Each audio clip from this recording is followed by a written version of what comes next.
মানুষগুলো এবার আগুনের মধ্যে পানি দিলে যেমনি আগুন নিভে যায়, দাউ দাউ করা হৃদয়ে জ্বলন্ত আগুন তাদের ঠান্ডা হবে। কিয়ামতের ময়দানে ওই বিভীষিকাময় সময়ে মুসিবতের কালে মানুষগুলো পাগল হয়ে বিশ্বনবীকে খুঁজতে আরম্ভ করবে। সবাই মিলে বিশ্বনবীর কাছে যেয়ে বলবে, ইয়া রাহমাতাল লিল আলামিন, ইয়া খাতামান নবীন, রাহমাতাল লিল আলামিন। দেখেন আমাদের কি অবস্থা, কি কঠিন বিপদে আমরা আছি, দাঁড়াতে পারি না, সূর্যের আলোতে ঘেমে হয়রান। আজকে কেউ সুপারিশ করতে পারবে না। সব নবীরা অপারগতা স্বীকার করেছে, তারা বলেছে আপনি ছাড়া কেউ নাকি আল্লাহর সামনে দাঁড়াতে পারবেন না, আপনি একটু সুপারিশ করেন। বিশ্বনবী বলবেন, আসো আসো, আজকের দিনে আমি ছাড়া আল্লাহর সামনে কেউ দাঁড়াতে পারবে না। বিশ্বনবী মাকামে মাহমুদে যে আল্লাহু আকবার বলে সিজদায় লুটিয়ে পড়বেন, আল্লাহ রাব্বুল আলামিন বিশ্বনবীকে এমন কিছু চমৎকার শব্দ শিখাবেন, ওই শব্দগুলো দিয়ে আল্লাহর প্রশংসা করে বিশ্বনবী কাঁদতে আরম্ভ করবেন। বিশ্বনবী এমন ভাবে অজর দ্বারায় সিজদায় লুটিয়ে পড়ে কাঁদবেন, রব্বুল আলামিনের রহমতের দরিয়ায় জোশ লেগে যাবে। রব্বুল আলামিন এই দৃশ্য থেকে সহ্য করতে পারবেন না। রব্বুল আলামিন বলবেন, ইয়া মুহাম্মদ ইরফা রাসাক, ও নবী আপনি মাথা তোলেন, মাথা তোলেন, আপনার কান্না আমি সহ্য করতে পারি না। নবী আপনি মাথা তোলেন, সাল তুতা, আজকে আপনি যা চাবেন তাই দেব। নবী আপনি সিজদা থেকে মাথা তুলেন, সাল তুতা, যা চাবেন তাই দেব। ওয়াশফা তুশাফা, যার জন্য সুপারিশ করবেন তার সুপারিশ কবুল করে নেব। বিশ্বনবী এবার মাথা তুলবেন। যে বিভীষিকাময় সময়ে প্রত্যেক নবী বলেছেন আমি পারবো না, প্রত্যেক নবী বলেছেন নফসি নফসি, আমার কি হবে আমি জানি না, আল্লাহ আমারে বাঁচাও। প্রতিটি নবী বলবে নফসি নফসি, আল্লাহ তুমি আমারে বাঁচাও, আমারে বাঁচাও। বিশ্বনবী মাথা তুলবেন, তুলে বলবেন রব্বি হাবলি উম্মতি, আল্লাহ তুমি আমার গুনাহগার উম্মতকে বাঁচাও। এই দুনিয়ার বুকে রব্বুল আলামিন সব নবীকে একটা করে দাওয়া মুস্তাজাবা দিয়েছেন, মানে যে দোয়া করলে কবুল হয়ে যায় সাথে সাথেই। দাও বিহা, দুনিয়ার সব নবীরা ওই দোয়াটা দুনিয়ায় করে ফেলেছে। সব নবীকে আল্লাহ একটা করে দোয়া দিয়েছেন, নবী দোয়া করলেই কবুল। সব নবীরা ওই দোয়া করে ফেলেছে দুনিয়াতে। বিশ্বনবী বলেন আমি করি নাই। ওয়া ইন্নী আখতাবিউ দাওয়াতি শাফাআতান লি উম্মতি ইয়াউমাল কিয়ামাহ, আমার ওই স্পেশাল দোয়াটা আমি দুনিয়ার বুকে কঠিন বিপদে পড়েও কোনোদিন করি নাই। আমি আমার স্পেশাল দোয়াটা কিয়ামতের দিন আমার গুনাহগার উম্মতকে সুপারিশের জন্য রেখে দিয়েছি। আল্লাহ বলবেন নবী ইরফা রাসাক, মাথা তোলেন, আর কাটবেন না। বিশ্বনবী মাথা তুলবেন, আল্লাহ বলবেন সাল তুতা, আপনি যা চাবেন তাই দেব। ওয়াশফা তুশাফা, সুপারিশ করেন, সুপারিশ কবুল করব। বিশ্বনবী বলবেন আল্লাহ ওই স্পেশাল দোয়াটা দুনিয়াতে করি নাই, আজকে আমি তোমার দরবারে দাঁড়িয়ে কিয়ামতের দিন ওই দোয়াটা করছি। আল্লাহ আমার যে উম্মতের হৃদয়ে যাররা পরিমাণ ঈমান আছে, আমার একটা উম্মতকেও তুমি জাহান্নামে ঢুকাতে পারবা না। বিশ্বনবী পাগলের মতো একবার হাউজে কাউসারে যাবেন, একবার সিরাতে যাবেন, একবার পুলসিরাতের দিকে, একবার হাউজে কাউসারের দিকে, পাগলের মতো দৌড়াতে থাকবেন, তার কোনো গুনাহগার উম্মত যাতে জাহান্নামে ঢুকে না যায়। সেদিন কেউ সুপারিশ করতে পারবে না বিশ্বনবী ছাড়া। বিশ্বনবী বলেন আনা সাইয়্যিদুন নাসি ইয়াউমাল কিয়ামাহ, আমি কিয়ামতের দিন সর্বশ্রেষ্ঠ হব, মানুষের মধ্যে সর্বশ্রেষ্ঠ সেরা আমি বিশ্বনবী। আলহামদুলিল্লাহ পড়েন। বিশ্বনবী বলেন সেদিনটা বড্ড ভয়ঙ্কর, সেদিন কেউ কারো কোনো উপকারে আসবে না, বন্ধু বন্ধুর কাজে আসবে না, স্ত্রী স্বামীর উপকারে আসবে না, স্বামী স্ত্রীর উপকারে আসবে না, পীর সাহেব মুরিদরে বাঁচাতে পারবে না, মুরিদ পীর সাহেবরে বাঁচাতে পারবে না, নেতা কর্মীর পরিচয় দিবে না, কর্মী নেতার পরিচয় দিবে না, ভাই বোনকে চিনবে না, বোন ভাইকে চিনবে না, বাবা তার সন্তানকে চিনবে না, মেয়েকে দেখে মা দৌড়ে দৌড়ে পালাবে, বড্ড ভয়ঙ্কর দিন। বিশ্বনবী বলবেন জমিনটা এখনকার মতো থাকবে না, পুরো জমিনটা সমান হয়ে যাবে, ফ্ল্যাট। এখন তো গোল, তখন ফ্ল্যাট। সবাই এক জমিনের উপরে দাঁড়াবে, সূর্যটা মাথার কাছে চলে আসবে, সূর্যের গরমে মানুষের মাথার মগজ গলে গলে কানের ছিদ্র নাকের ছিদ্র দিয়ে বেয়ে বেয়ে পড়বে। সবাই হয়রান, পেরেশান, ক্লান্ত শ্রান্ত। মানুষগুলো বলবে বাঁচার কোনো উপায় নাই।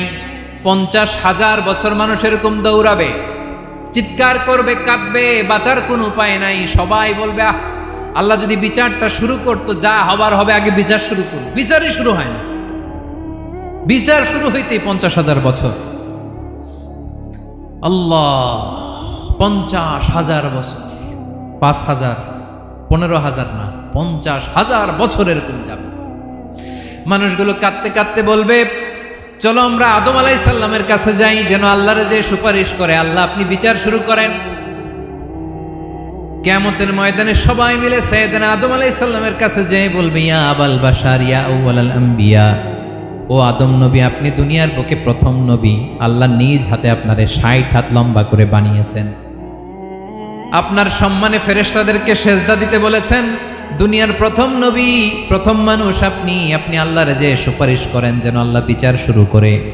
আদম আলাইহিস সালাম বলবেন আমি পারবো না, কারণ আল্লাহ আমাকে একটা নিষিদ্ধ গাছের কাছে যেতে নিষেধ করেছিল, আমি ভুল করে এই গাছের ফল খেয়েছি। নাফসি নাফসি, আজকে আমার কি হবে আমি জানি না, আমি বড় লজ্জিত। আমারে যদি আল্লাহ জিজ্ঞেস করে কেন খাইছিলাম, আমার কোনো উত্তর নাই, তোমারে বাঁচামো কেমনে আমি? নবীরা থার করে কাঁপবে সেদিন। আদম আলাইহিস সালাম বলবেন আমি পারবো না, মাফ করো আমাকে, আমি পারবো না। ওই যে ভুল করে গন্ধম খেয়ে ফেলেছি, নিষিদ্ধ গাছের ফল খেয়ে ফেলেছে, আমি বড় লজ্জিত, অনুতপ্ত, আমি পারবো না। আজকে আল্লাহ এত রাগান্বিত হয়েছে, আগে কখনো আল্লাহ এত রাগান্বিত হয় নাই, ভবিষ্যতে আল্লাহ কখনো এত রাগান্বিত হবে না, আমি পারবো না। এক কাজ করো, তোমরা নূহ আলাইহিস সালামের কাছে যাও। কোন নবী? লোকেরা এবার পাগলের মতো দৌড়াতে দৌড়াতে আল্লাহর নবী নূহ আলাইহিস সালামের কাছে যেয়ে বলবে ইয়া নবী আল্লাহ নূহ, আনতা আউয়ালুর রুসুলি ফিল আরদ, আপনি জমিনে প্রথম রাসূল। আদম আলাইহিস সালাম নবী ছিলেন, রাসূল ছিলেন না। এই দুনিয়ার বুকে প্রথম রাসূল ছিলেন আল্লাহর নবী নূহ আলাইহিস সালাম। সবাই বলবে ও নবী আল্লাহ নূহ, রাসূল আল্লাহ নূহ, আল্লাহ আপনাকে আবদান শাকুরা, শুকরগুজার বান্দা বলে কোরআনে বলেছে। কোরআনে নূহ আলাইহিস সালামের নামেও সূরা আছে না নাই? আপনি আল্লাহর প্রিয় বান্দা, প্রিয় রাসূল। দেখেন আমাদের কি দশা, ঘামতে ঘামতে শেষ। জমিনটা তামার জমিন, সূর্যটা মাথার কাছে, কি করবো আর পারি না, ঘামতে ঘামতে আর কত ঘামবো, কত দাঁড়িয়ে থাকবো। আল্লাহরে যে বলেন বিচার যেন শুরু করে। নূহ আলাইহিস সালাম বলবেন আমিও পারবো না, আমিও পারবো না। আমি আমার ছেলের জন্য এক কথা বলে ভুল করে ফেলছি। যখন মহাপ্লাবন হবে আমি বললাম আল্লাহ আমার কলিজার টুকরা সন্তান রে বাঁচান। আল্লাহ বললেন ও নূহ, সে তোমার সন্তান না, কারণ সে ঈমান আনে নাই, সে পাহাড়ের উপর দাঁড়িয়েছে, দেখি কেমনে সে বাঁচে। ওই যে আমি একটা না বুঝে আবদার করেছি, আল্লাহ আমার উপর রেগে গিয়েছিলেন। আজকে আল্লাহ ওই ব্যাপারে যদি আমারে প্রশ্ন করে, আমার কোনো জবাব নাই, আমি পারবো না, মাফ করো। তোমরা সবাই মিলে আল্লাহর খালিল ইব্রাহিম আলাইহিস সালামের কাছে যাও। লোকগুলো পাগলের মতো খুঁজতে আরম্ভ করবে, অযুত লক্ষ নিযুত কোটি মানুষের ভিড়ে আল্লাহর খালিল ইব্রাহিমকে যেয়ে বলবে ইয়া খালিলুল্লাহ, ও আল্লাহর খালিল, আল্লাহ আপনাকে বড্ড ভালোবেসেছেন, আপনি কাবা বানিয়েছেন, আল্লাহ আপনাকে বড্ড পছন্দ করেন। দেখেন আমাদের কি অবস্থা, আপনি যে আল্লাহর কাছে সুপারিশ করেন যেন আল্লাহ আজকে বিচার শুরু করে। আল্লাহর নবী ইব্রাহিম বলবেন আমিও পারবো না, আমি আমার জীবদ্দশায় 3টা মিথ্যা বলেছি। কয়টা? আসলে মিথ্যা না, একটু টুইস্ট করে কৌশল করে কথা বলেছিলেন, ওইটাকে হাদিসে মিথ্যা বলা হয়েছে। আমি জীবনে 3টা মিথ্যা বলেছি, জীবন বাঁচানোর তাগিদে কৌশল করে 3টা কথা বলেছি। আজকের এই কঠিন ময়দানে আল্লাহ যদি ওই 3টা কথার ব্যাপারে জিজ্ঞেস করে, লজ্জায় আমি মাথা দেখাতে পারবো না, আমিও পারবো না, আমিও পারবো না। আজকে আল্লাহ এত রেগে আছে, আগে কখনো এত রাগে নাই, পরেও রাখবে না। তোমরা সবাই মিলে বনি ইসরাইলের নবী মূসা আলাইহিস সালামের কাছে যাও। সবাই এবার যাবে মূসা আলাইহিস সালামের কাছে, যেয়ে বলবে ইয়া নবী আল্লাহ মূসা, আপনি ছিলেন কালিমুল্লাহ, আল্লাহর সাথে সরাসরি কথা বলতেন। রব্বুল আলামিন আপনাকে তাওরাত কিতাব দিয়েছেন, আপনি যে একটু সুপারিশ করেন। আল্লাহর নবী মুসা বলবেন, মাফ করো, আমিও পারবো না, আমি দুনিয়ার বুকে ভুল করে একটা মানুষকে মেরে ফেলেছি। আমি মারছিলাম আদব শিক্ষা দেওয়ার জন্য এক থাপ্পড়, এই থাপ্পড়ে যে ওই লোক মরেই যাবে আমি জানতাম না। আজকে আল্লাহ যদি জিজ্ঞেস করে কেন মারলা, জবাব আছে? ওই লজ্জায় আমি অনুতপ্ত, আমি পারবো না, আমার এই কথা বলো না। আজকে আল্লাহ বড্ড রেগে আছে, আমি পারবো না। তোমরা আল্লাহর নবী ঈসা আলাইহিস সালামের কাছে যাও। কিয়ামতের ময়দানে মানুষগুলো পাগল পাড়া হয়ে আল্লাহর নবী ঈসা আলাইহিস সালামের কাছে যাবে, যে বলবে, নবী ঈসা আপনি রূহুল্লাহ, বাবা ছাড়া আল্লাহ আপনাকে বানিয়েছেন, ইনজিল কিতাব দিয়েছেন, মৃত মানুষকে আপনি জীবিত করতে পারতেন। আজকের এই কঠিন বিপদের দিনে আপনি আমাদের সাহায্য করেন। আল্লাহর কাছে যে বলেন যেন বিচার শুরু করে। ঈসা আলাইহিস সালাম বলবেন, আমিও পারবো না। ইন্নী উবিদতু মিন দুনিল্লাহ, আমার উম্মত খ্রিস্টানেরা আল্লাহরে বাদ দিয়ে আমি ঈসার ইবাদত করেছে। আমার মা ম্যারি আর আমাকে ডাকতো জেসাস ক্রাইস্ট, আমার ইবাদত করেছে। যদিও আমি আমার ইবাদত করতে বলি না, ঈসা আলাইহিস সালামও ইবাদত করতে বলেছেন একজনের, তিনি কে? আল্লাহর নবী ঈসা আলাইহিস সালাম বলবেন, আমিও পারবো না। আজকে আল্লাহ অনেক রেগে আছে, আমি পারবো না। তবে একটা পরামর্শ দিতে পারি, একটা সাজেশন দিতে পারি। আজকের দিনে এই কঠিন মুসিবতের কালে, এই কঠিন সময়ে কেউ আল্লাহর দরবারে দাঁড়িয়ে একটা টু শব্দ করার ক্ষমতা কারো নাই, একমাত্র আখিরি জামানার পয়গাম্বর বিশ্বনবী মুহাম্মদুর রাসূলুল্লাহ ছাড়া। মানুষগুলো এবার আগুনের মধ্যে পানি দিলে যেমনি আগুন নিভে যায়, দাউ দাউ করা হৃদয়ে জ্বলন্ত আগুন তাদের ঠান্ডা হবে। কিয়ামতের ময়দানে ওই বিভীষিকাময় সময়ে মুসিবতের কালে মানুষগুলো পাগল হয়ে বিশ্বনবীকে খুঁজতে আরম্ভ করবে। সবাই মিলে বিশ্বনবীর কাছে যে বলবে, ইয়া রাহমাতাল লিল আলামিন, ইয়া খাতামান নবীন, রাহমাতাল লিল আলামিন। দেখেন আমাদের কি অবস্থা, কি কঠিন বিপদে আমরা আছি, দাঁড়াতে পারি না, সূর্যের আলোতে ঘেমে হয়রান। আজকে কেউ সুপারিশ করতে পারবে না। সব নবীরা অপারগতা স্বীকার করেছে, তারা বলেছে আপনি ছাড়া কেউ নাকি আল্লাহর সামনে দাঁড়াতে পারবেন না, আপনি একটু সুপারিশ করেন। বিশ্বনবী বলবেন, আসো আসো, আজকের দিনে আমি ছাড়া আল্লাহর সামনে কেউ দাঁড়াতে পারবে না। বিশ্বনবী মাকামে মাহমুদে যে আল্লাহু আকবার বলে সিজদায় লুটিয়ে পড়বেন। আল্লাহ রাব্বুল আলামিন বিশ্বনবীকে এমন কিছু চমৎকার শব্দ শিখাবেন, ওই শব্দগুলো দিয়ে আল্লাহর প্রশংসা করে বিশ্বনবী কাঁদতে আরম্ভ করবেন। বিশ্বনবী এমন ভাবে অজর দ্বারায় সিজদায় লুটিয়ে পড়ে কাঁদবেন, রব্বুল আলামিনের রহমতের দরিয়ায় জোশ লেগে যাবে। রব্বুল আলামিন এই দৃশ্য থেকে সহ্য করতে পারবেন না। রব্বুল আলামিন বলবেন, ইয়া মুহাম্মদ ইরফা রাসাক, ও নবী আপনি মাথা তোলেন, মাথা তোলেন, আপনার কান্না আমি সহ্য করতে পারি না। নবী আপনি মাথা তোলেন, সাল তুতা, আজকে আপনি যা চাবেন তাই দেব। নবী আপনি সিজদা থেকে মাথা তুলেন, সাল তুতা, যা চাবেন তাই দেব। ওয়াশফা তুশাফা, যার জন্য সুপারিশ করবেন তার সুপারিশ কবুল করে নেব। বিশ্বনবী এবার মাথা তুলবেন। যে বিভীষিকাময় সময়ে প্রত্যেক নবী বলেছেন আমি পারবো না, প্রত্যেক নবী বলেছেন নফসি নফসি, আমার কি হবে আমি জানি না, আল্লাহ আমারে বাঁচাও। প্রতিটি নবী বলবে নফসি নফসি, আল্লাহ তুমি আমারে বাঁচাও, আমারে বাঁচাও। বিশ্বনবী মাথা তুলবেন, তুলে বলবেন রব্বি হাবলি উম্মতি, আল্লাহ তুমি আমার গুনাহগার উম্মতকে বাঁচাও। এই দুনিয়ার বুকে রব্বুল আলামিন সব নবীকে একটা করে দাওয়া মুস্তাজাবা দিয়েছেন, মানে যে দোয়া করলে কবুল হয়ে যায় সাথে সাথেই। দাও বিহা, দুনিয়ার সব নবীরা ওই দোয়াটা দুনিয়ায় করে ফেলেছে। সব নবীকে আল্লাহ একটা করে দোয়া দিয়েছেন, নবী দোয়া করলেই কবুল। সব নবীরা ওই দোয়া করে ফেলেছে দুনিয়াতে। বিশ্বনবী বলেন আমি করি নাই। ওয়া ইন্নী আখতাবিউ দাওয়াতি শাফাআতান লি উম্মতি ইয়াউমাল কিয়ামাহ, আমার ওই স্পেশাল দোয়াটা আমি দুনিয়ার বুকে কঠিন বিপদে পড়েও কোনোদিন করি নাই। আমি আমার স্পেশাল দোয়াটা কিয়ামতের দিন আমার গুনাহগার উম্মতকে সুপারিশের জন্য রেখে দিয়েছি। আল্লাহ বলবেন নবীর ফারাসাক, মাথা তোলেন, আর কাটবেন না। বিশ্ব নবী মাথা তুলবেন, আল্লাহ বলবেন সাল তো, আপনি যা চাবেন তাই দেব। ওয়াশফা তুশাফা, সুপারিশ করেন, সুপারিশ কবুল করব।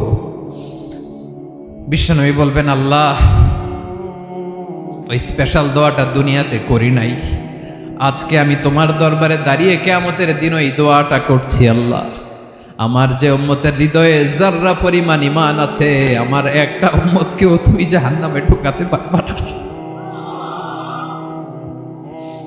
বিশ্বনবী পাগলের মতো একবার হাউজে কাউসারে যাবেন, একবার সিরাতে যাবেন, একবার পুলসিরাতের দিকে, একবার হাউজে কাউসারের দিকে, পাগলের মতো দৌড়াতে থাকবেন। তার কোনো গুনাহগার উম্মত যাতে জাহান্নামে ঢুকে না যায়, সেদিন কেউ সুপারিশ করতে পারবে না বিশ্বনবী ছাড়া।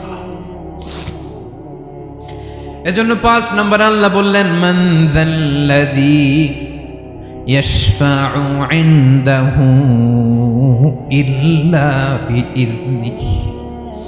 কার সাহস আছে, কার এত বড় বুকের পাটা কিয়ামতের কঠিন দিন আল্লাহর সামনে দাঁড়িয়ে সুপারিশ করবে? কারো ক্ষমতা নাই, কারো ক্ষমতা নাই। বিশ্বনবী সেদিন সেজদায় পড়ে উম্মতের জন্য কাঁদবেন, সবাই কাঁদবে, নফসি নফসি, আল্লাহ আমারে বাঁচাও, আল্লাহ আমারে বাঁচাও। বিশ্বনবী বলবেন উম্মতি উম্মতি। বিশ্বনবী আমার জন্য কাঁদবেন, আপনার জন্য কাঁদবেন, আমাদের জন্য সেদিন কেঁদে কেঁদে জাহান্নামের দরজায় দাঁড়িয়ে আমাদেরকে টেনে টেনে জান্নাতে ঢুকাবেন। এজন্য এই বিশ্বনবীর ভালোবাসা যেন আমাদের হৃদয়ে ভরপুর থাকে। আমার ভাইয়েরা, প্রতি শুক্রবার বিশ্বনবীর উপরে বেশি বেশি যেন আমরা দুরূদ পড়ি। আমরা যখন বিশ্বনবীর সালাম দেই, দুরূদ পড়ি, একদল স্পেশাল ফেরেশতা আছে যারা বিশ্বনবীর দুরূদটা নিয়ে সরাসরি বিশ্বনবীর রওজায় যায়, যে বলে অমুকের বেটা অমুক আপনারে সালাম দিয়েছে। বিশ্বনবী নিজ কবরের থেকে নিজেই সালামের উত্তর দেয়। বিশ্বনবীর ভালোবাসা যেন আমাদের হৃদয়ে থাকে, বিশ্বনবীর সুন্নাহ দিয়ে যেন আমাদের জীবনটাকে সাজাই। পারা যাবে ইনশাআল্লাহ। বিশ্বনবীর ভালোবাসা ছাড়া কেউ জান্নাতে ঢুকতে পারবে? বিশ্বনবীর পক্ষে আমরা বলবো, বিশ্বনবীর পক্ষে আমরা লিখব, বিশ্বনবীর জন্য আমরা আমাদের কলিজার রক্ত বিলিয়ে দিব, ঠিক কিনা বলেন? সেদিন বিশ্বনবী ছাড়া কেউ সুপারিশ করতে পারবে না। 5 নম্বর আল্লাহ বললেন মান যাল্লাযী ইয়াশফাউ ইনদাহু ইল্লা বিইযনি। কে আছে সুপারিশ করবে আল্লাহর সামনে? আর আপনি আপনার বাবার দরবারে যে সেজদা দেন, হ্যাঁ, ইব্রাহিম আলাইহিস সালাম থারথার করে কাঁপবে আর বলবে নফসি নফসি, আল্লাহ আমারে বাঁচাও। মুসা আলাইহিস সালাম থারথার করে কাঁপবে, আল্লাহ নফসি নফসি, আমারে বাঁচাও। আর আপনি পীরের দরবারে যে সেজদা দেন, কোথায় আছেন আপনি? খবরদার, কেউ বাঁচাতে পারবে না। যাকে ইল্লা আল্লাহ যাকে অনুমতি দেন, বিশ্বনবীকে দিবেন, নবীদেরকে দিবেন, এরপরে আল্লাহ তার স্পেশাল ওয়ালিদেরকে, মুত্তাকিনদেরকে, শহীদদেরকে, সিলেক্টেড বান্দাদেরকে দিবেন। কিন্তু কাকে দিবেন, কার জন্য দিবেন, দুনিয়ার কেউ জানে না একজন ছাড়া, তিনি কে? আল্লাহর ওয়ালিদেরকে, নেককার লোকদেরকে আল্লাহ সুপারিশের অনুমতি দিবেন।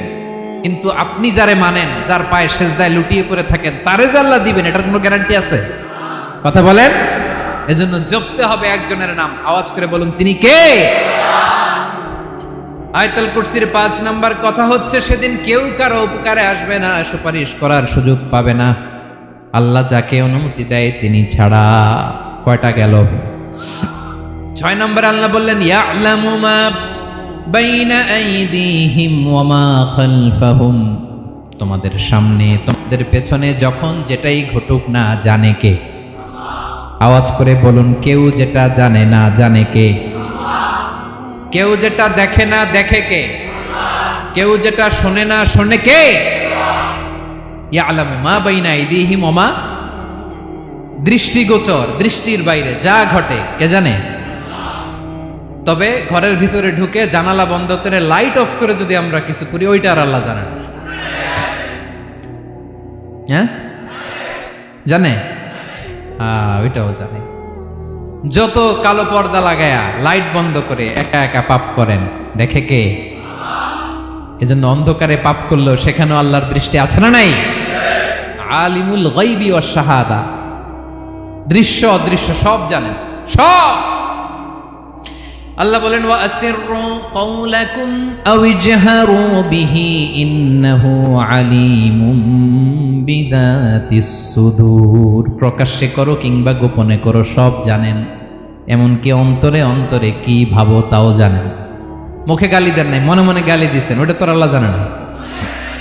হ্যাঁ, আলিমুম বিযাতিস সুদূর, অন্তরে যা আছে ওইটাও ইয়ালামু খাইনাতাল আয়ুন ওয়া মা তুখফিস সুদূর। চোখ দিয়ে, অনেকে দেখবেন চোখ দিয়ে চোখ মারে, ওইটাও আল্লাহ দেখেন। বিচার করতেছে, বিচারককে ঘুষ টুস দিয়ে আপনি চোখ মারলেন যে এইভাবে না ওইভাবে কর, ওইটা তো আল্লাহ দেখে নাই? হ্যাঁ, খাইনাতাল আয়ুন, চোখের খেয়ানত দেখে। ওয়া মা তুখফিস সুদূর, অন্তরে যেটা লুকায় রাখো ওইটাও তিনি দেখেন। এজন্য আল্লাহ বলেন 6 নম্বর কথা হচ্ছে ইয়ালামু মা বাইনা আইদিহিম ওয়া মা খালফাহুম, সামনে পেছনে যা ঘটে সব জানে কে? কথা ক্লিয়ার? 7 নম্বরে আল্লাহ বললেন ওয়ালা ইউহিতুনা বিশাইইম মিন ইলমিহি ইল্লা বিমা শা। কেউ তার জ্ঞানকে পরিব্যাপ্ত করতে পারে না, পরিবেষ্টন করতে পারে না। তার জ্ঞানে কি আছে কেউ জানতে পারে না, ততটুকু ছাড়া যতটুকু তিনি জানেন। সুবহানাল্লাহ। নবীরা কি সব জানেন? বিষ্ণু ঈসা ইসলাম সব জানতেন না। আল্লাহ তাআলা নবীদেরকে যতটুকু জানান ততটুকুই নবীরা বলে, ঠিক কি না? ওমা ইয়ানতিকু আনিল হাওয়া ইন হুয়া ইল্লা ওয়াহয়ুই ইউহা। আল্লাহ যতটুকু জানায় নবীরা ততটুকু বলতে পারে, এর বাইরে বলতে পারে না। আল্লাহ যতটুকু জানায় ততটুকু। আমাদের জ্ঞান যা আছে দিছে কে? সবাই বলুন, কে দিছে? এজন্য আল্লাহ বলে আমি যদি জ্ঞান দেই তাইলে তোমরা জ্ঞান পাও, এছাড়া জ্ঞানের কোনো মাধ্যম দুনিয়াতে। আর আমাদের জ্ঞান একেবারে কম, এই জ্ঞান নিয়ে আমরা বড়াই, কত বড়াই করি। জ্ঞানের কত বড়াই, গর্ব অহংকার, কত গরম আছে না নাই? কি জ্ঞান আছে আপনার? কি জানেন বলেন? ভবিষ্যৎ জানেন? কালকে কি হবে জানেন? তো কি জানেন আপনি? কালকে কি হবে এটাই তো জানি না, এখন কি হবে তাই জানি না, পিছনে কি করছিলাম এটা মনে রাখতে পারি না। আজ থেকে 1 মাস আগে এই বিকেলে আপনি কি করতেছিলেন মনে আছে? এত দূরে যাওয়া লাগবে না। আজ থেকে 1 সপ্তাহ আগে রাত্রে বেলায় কি খাইছিলেন মনে আছে? আজ থেকে 5 দিন আগে কোন জামাটা পরছিলাম মনে আছে? তো কি জানেন আপনি? কিছুই না। আমাদের জ্ঞানকে আল্লাহ বলেছেন কালিল। কি বলেছেন? এজন্য রব্বুল আলামিন বলেন তোমাদের জ্ঞান হলো কালিল। ওয়ামা উতিতুম মিনাল ইলমি ইল্লা কালিলা। একেবারে যত সামান্য জ্ঞান আমি আল্লাহ তোমাদেরকে দিয়েছি, আসল জ্ঞান ভান্ডার একমাত্র আমি আল্লাহর কাছে। তাহলে আমাদের জ্ঞানকে আল্লাহ কি বলেছেন? কালিল। একটু বলুন কি বলেছেন? কালিল মানে কি? একটা মহাসাগরের মধ্যে, খেয়াল করে শুনেন বুঝবেন, একটা মহাসাগরের মধ্যে একটা চড়ুই পাখি যে যদি একটু পানি খায়, পানি খাওয়ার পরে ওই চড়ুই পাখির ঠোঁটে যে একটু পানি লেগে থাকে ওইটারে বলে কলিল। আল্লাহ বলে মহাসাগর থেকে পানি খাওয়ার কারণে চড়ুই পাখির ঠোঁটে যে একটু পানি লেগে আছে, এই পানিটা হচ্ছে তোমরা পৃথিবীতে যারা আছো সবার জ্ঞান, সবাই মিলে এতটুকু জ্ঞান। আর পুরো মহাসাগরের পানি হচ্ছে আমি আল্লাহর জ্ঞান। তাহলে আপনার জ্ঞান তো অনেক বেশি। এজন্য জ্ঞানের বড়াই করা যাবে না। আল্লাহ বলেন ওয়ালা ইউহিতুনা বিশাইইম মিন ইলমিহি ইল্লা বিমা শা। আল্লাহ যতটুকু জানান ততটুকুই আমরা জানি, তিনি যে কত জানেন আমাদের কোনো ধারণা নাই, ঠিক কিনা বলেন? কয়টা গেল? 7টা। আর রইল কয়টা? 8 নম্বরে আল্লাহ বলেন ওয়াসিআ কুরসিয়ুহুস সামাওয়াতি ওয়াল আরদা। তার কুরসি আকাশ জমিন বিস্তৃত, আকাশ এবং জমিনকে পরিব্যাপ্ত করে রেখেছে তার কুরসি, তার ক্ষমতা, তার কর্তৃত্ব। কুরসির 2টা তাফসির। এক তাফসির হলো কুরসি মানে ক্ষমতা, তার ক্ষমতা, কর্তৃত্ব, আকাশ জমিন বিস্তৃত। কুরসির আরেকটা ব্যাখ্যা হচ্ছে সরাসরি কুরসি, যেখানে আল্লাহ পা রাখে। কি রাখে? তার মানে হুজুর আল্লাহরও পা আছে? আছে। কেমন আমরা জানি না, আমাদের পায়ের মতো না। সুবহানাল্লাহ পড়েন তো। তাইলে আল্লাহ কার মতো? আল্লাহ আল্লাহর মতো। সুবহানাল্লাহ পড়েন। লাইসা কামিসলিহি শাই, কোনো কিছু তার মতো নয়। তো তিনি কার মতো? তিনি তার মতো। ওয়ালাম ইয়াকুল্লাহু কুফুয়ান আহাদ। ওয়াসিআ কুরসিয়ুহুস সামাওয়াতি ওয়াল আরদ। তার কুরসিটা আকাশ জমিন বিস্তৃত। এটা ঊর্ধ্ব জগতের কথা, বাতুবা হাতের বাইরা। কোন জগৎ? ঊর্ধ্ব জগৎ শুরু হয় এই যে এখান থেকে, মাথার উপর থেকে ঊর্ধ্ব জগতের শুরু, ঠিক কিনা?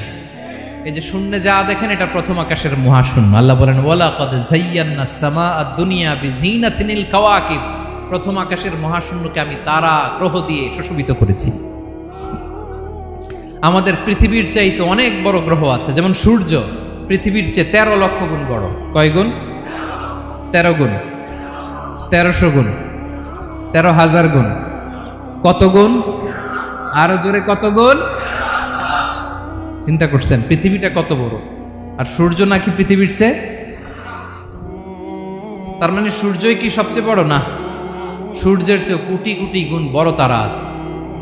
এরকম কোটি কোটি তারা নিয়ে আমাদের গ্যালাক্সি মিল্কি ওয়ে, এরকম কোটি কোটি গ্যালাক্সি আছে প্রথম আকাশের মহাশূন্যের মধ্যেই। এরপরে দ্বিতীয় আকাশ। এই দ্বিতীয় আকাশটা প্রথম আকাশের তুলনায় কত বড়? বিশ্বনবী বলেন তোমার হাতের আংটি যদি মরুভূমির মাঝখানে ফেলে দাও, পুরো মরুভূমির তুলনায় তোমার হাতের আংটি যত ছোট, দ্বিতীয় আসমানের তুলনায় প্রথম আসমানটা ঠিক তত ছোট। তৃতীয় আসমান আবার এরকম, ওইটার তুলনায় দ্বিতীয় আসমানটা একটা আংটির সমান। চতুর্থ আসমানের তুলনায় মরুভূমির মাঝখানে তৃতীয় আসমানটা আংটির সমান। একটার চেয়ে আরেকটা বড়। কত বড় আমি বলতে পারবো, আপনারা শুনতে পারবেন, কিন্তু আমরা কল্পনা এটা ধারণ করতে পারবো? পঞ্চম, ষষ্ঠ, সপ্তম, 7 আকাশ শেষ। কি শেষ? এর উপরে আছে বাইতুল মামুর। কি নাম? এটা ফেরেশতাদের মসজিদ, ফেরেশতাদের কেবলা, ফেরেশতাদের কাবা। আমরা যেমন মক্কায় কাবা, ফেরেশতাদের কাবা কেবলার নাম হচ্ছে আল বাইতুল মামুর। 7 আসমানের উপরে। এটা কত বড় শোনেন। প্রতিদিন বিশ্বনবী বলেন প্রতিদিন এই আল বাইতুল মামুর ফেরেশতাদের মসজিদে 70,000 ফেরেশতা ইবাদতের জন্য চান্স পায়। প্রতিদিন কয় হাজার?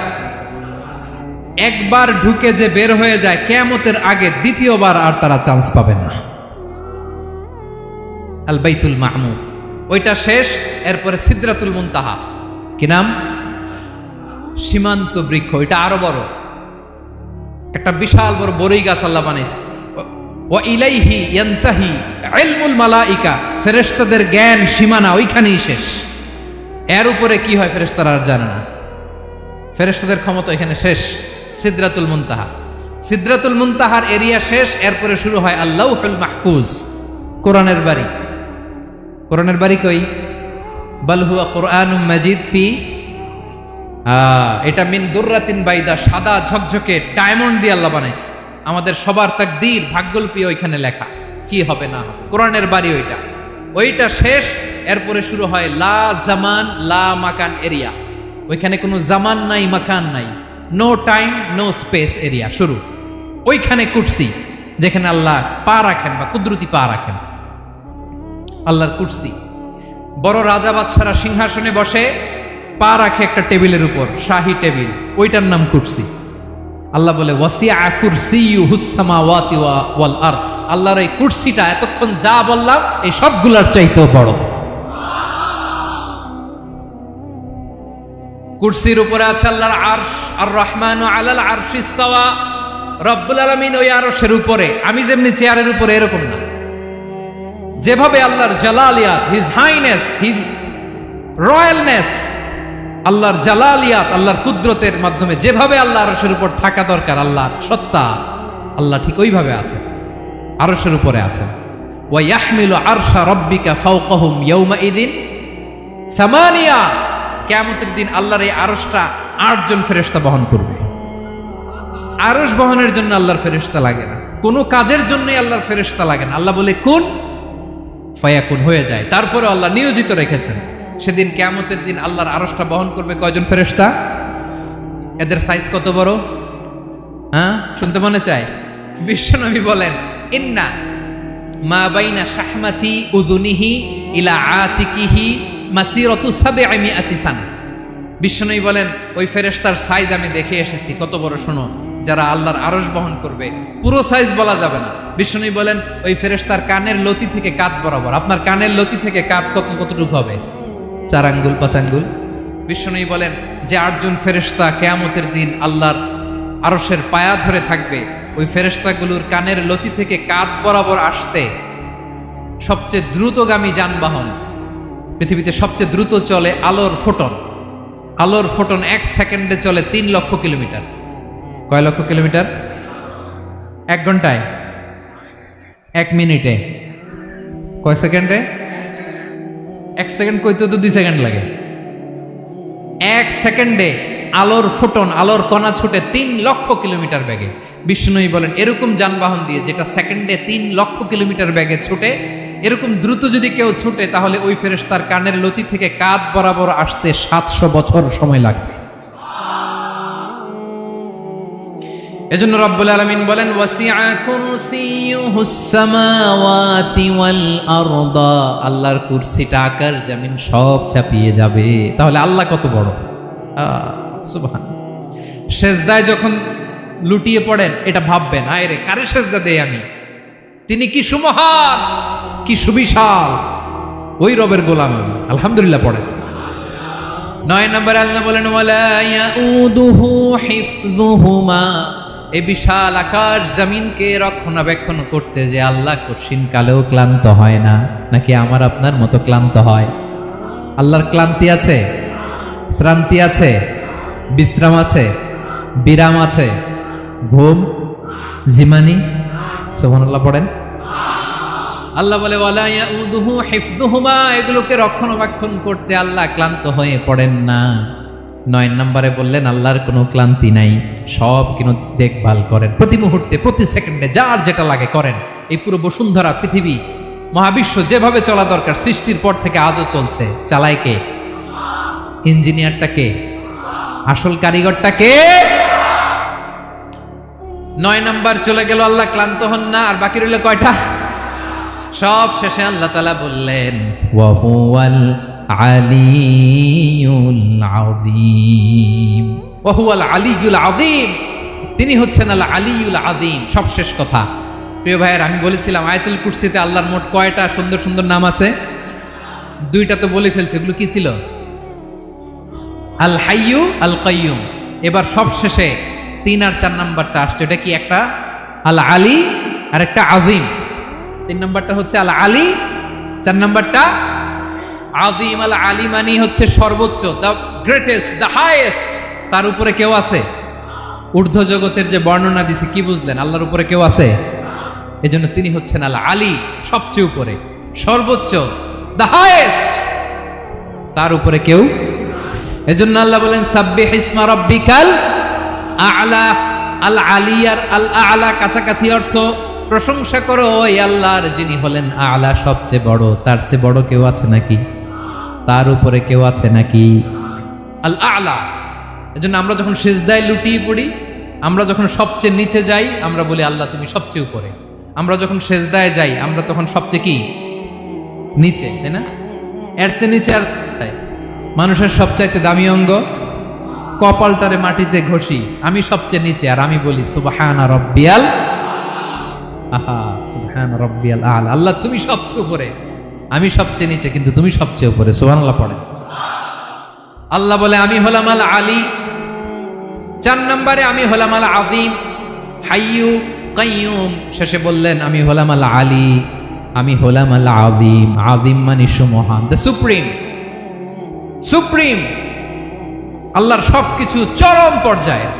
তার সবকিছু কি? আল্লাহর শাস্তি চরম পর্যায়ের, আল্লাহর দয়া পরম পর্যায়ের, তার সৃষ্টি প্রকাণ্ড, তার ক্ষমতা প্রচন্ড। তিনি আল আলী, আল আযীম। আওয়াজ করে পড়েন আল্লাহু আকবার। আল্লাহ বলে আমি হলাম আল আলী, আমি হলাম আল আযীম, আমি হলাম সুমহান। আমার সবকিছু বড়, আমার শাস্তি বড়, আমার দয়াও বড়, মায়াও বড়। আমি যখন শাস্তি দেই, আমার শাস্তির মতো কেউ শাস্তি দিতে পারে না। আমি আল্লাহ সব সময় ধরি না, ধরলে ছাড়ি না। ঠিক কি না? ধরে ধরে ধরে না, ধরলে আল্লাহ সাবধান। যখন আযাব আসবে, গজব আসবে, পালাবার জায়গা খুঁজে পাওয়া যাবে। সামান্য ভূমিকম্প দিলে আমাদের অবস্থা কি হয় দেখেন তো? হ্যাঁ, সামান্য একটু ভূমিকম্প দিলে বাঁচার উপায় আছে? আল আযীম, ইন্না জালজালাতাস সাআতি শাইউন আযীম। কিয়ামতের সেই প্রকম্পনটা বড্ড ভয়ঙ্কর, বড্ড ভয়ঙ্কর। এজন্য আমরা সে আল্লাহর ইবাদত করি যিনি কখনো ঘুমান না, যিনি ক্লান্ত হন না, যার লয় নাই, যার কোনো ক্ষয় নাই, যিনি ছাড়া আমাদের বাঁচার কোনো উপায় নাই, ঠিক কিনা বলেন? 10 নম্বর ক্লিয়ার? আলহামদুলিল্লাহ পড়েন। যা বললাম আমরা যেন আমল করতে পারি। তাহলে একটি আয়াতের তাফসীর শুনলাম, আয়াতটার নাম প্রত্যেক ফরজ নামাজের পরে পড়বেন, সকাল সন্ধ্যা পড়বেন, ওয়াজিফা হিসেবে মানবেন তো? কোন সূরায়? আয়াত নাম্বার? মোট কয়টা কথা? 1 নাম্বার, আল্লাহ ছাড়া কোনো ইলাহ নাই, তাকে ছাড়া কাউকে সেজদা দেব। 2 নাম্বার, তিনি আল হাইয়ুল কাইয়ুম, সব মরবে, তিনি মরবে। গোটা বিশ্ব তার কাছে ঠেকা, তিনি কারো কাছে ঠেকা। 3 নাম্বার, তার ঘুমও নাই, ঘুমের আগে যে ঝিমুনি আছে সেটাও। 4 নাম্বার, আকাশ জমিন এর মাঝে যা আছে সবকিছুর আসল মালিকানা কার? 5 নাম্বার, কিয়ামতের দিন যখন থারথার করে নবীরা কাঁপবে, তার অনুমতি ছাড়া কেউ আল্লাহর দরবারে দাঁড়িয়ে সুপারিশ করতে পারবে। 5 নাম্বার, আমাদের সামনে পেছনে উপরে নিচে প্রকাশ্যে গোপনে যা ঘটে কেউ দেখে না, দেখে কে? কেউ জানে না, জানে কে? আল্লাহর জ্ঞানের বাইরে নতুন করে কেউ জ্ঞান প্রডিউস করতে পারে না। তিনি যতটুকু জানায় ততটুকুই জানি, তিনি না জানালে জানানোর সাধ্য কারো। তার কুরসি, তার কর্তৃত্ব ক্ষমতা আকাশ জমিনকে বিস্তৃত করে আছে, ঠিক কিনা বলেন? কিন্তু মহাবিশ্বকে পরিচালনা করতে, রক্ষণাবেক্ষণ করতে তিনি খুব ক্লান্ত হয়ে যায় না? ক্লান্ত হয়? তিনি আল আলী, দ্য হাইয়েস্ট, সর্বোচ্চ, আল আযীম, দ্য সুপ্রিম, তার ক্ষমতার সামনে দাঁড়াবার ক্ষমতা কারো নাই, ঠিক কিনা বলেন? সে আল্লাহর গোলাম হতে পেরে আমরা খুশি না বেজার? আমরা যা করব ওই আল্লাহর খুশি করার জন্য করব, যা করব আল্লাহর রাজি খুশির জন্য করব। মনের দুঃখ জ্বালা ফেসবুকে শেয়ার দেওয়ার আগে আমি শেয়ার দেব কার সাথে? পারবেন? পারবেন? আল্লাহরে ভালো লাগে, আল্লাহরে মায়া লাগে, আল্লাহর কাছে চোখের পানি ছেড়ে কাঁদতে ভালো লাগে? আল্লাহর কাছে বলেন, ইদা সাআলতা ফাসআলিল্লাহ, বিষ্ণু বললেন যখন চাইবে আল্লাহর কাছে চাইবে।